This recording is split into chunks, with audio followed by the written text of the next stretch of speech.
Olá, pessoal.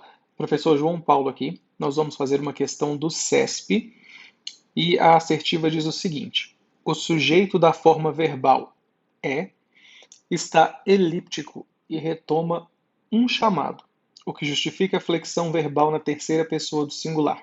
Vamos entender essa assertiva aqui.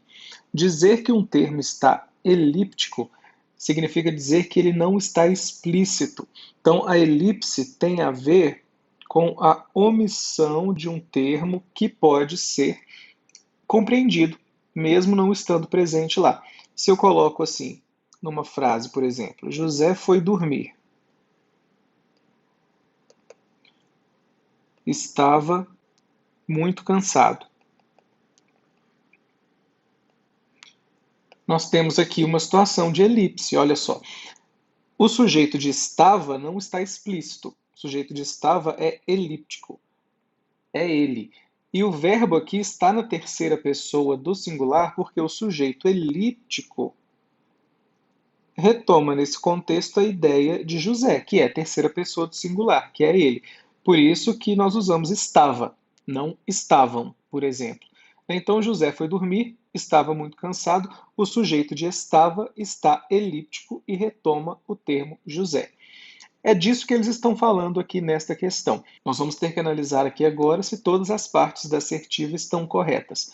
Minha sugestão é que vocês deem uma pequena pausa, façam a questão e retornem para o comentário. Vamos ver o trecho. Surpresas fazem parte da rotina de um socorrista. Quando um chamado chega via 192, as informações nem sempre vêm de acordo com a real situação. Às vezes, é menos grave do que se dizia. Em outras, o interlocutor, por pânico ou desconhecimento, não dá nem conta de descrever a gravidade do caso. Então, aqui, estamos falando deste verbo aqui, ó. É, no trecho, é menos grave do que se dizia. Ele está na terceira pessoa do singular? Sim.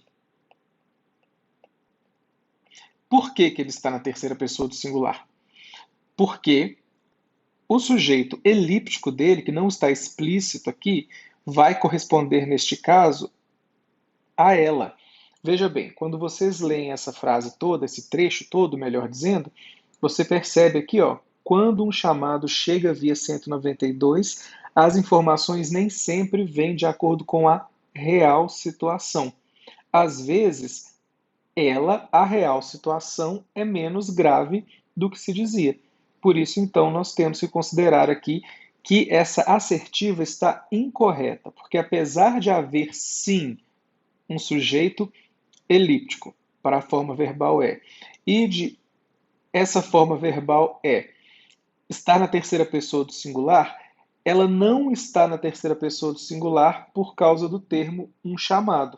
Então, este pedaço da assertiva não está certo. Né? A retomada aqui acontece em relação à situação, real situação, e não em relação ao termo um chamado.